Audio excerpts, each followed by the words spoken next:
Look, this is 152 high insulation lift slide door.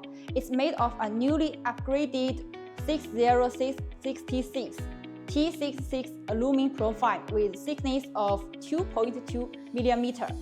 We use thermal strips in 4 specifications: 24 mm, 28 mm, 32 mm, and 44 mm.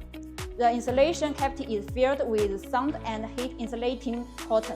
This window is in the process of NFRC certification, boasting a U value as low as 0.3.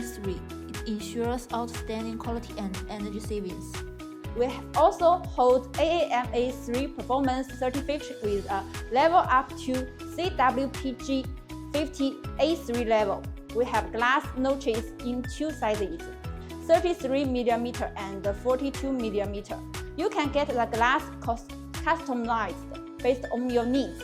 We also German hopper hardware and hobo handles. It uses the lever principle, so opening and closing it is super easy. This door has 2 available configurations: double track with double sashes and double track with 4 sashes. Plus, the corner joints use the corner booting fluid injection process. This ensures great water tightness and air tightness, so you will never have worry about heavy stone again. Stay with Wellste, no more window and door knowledge.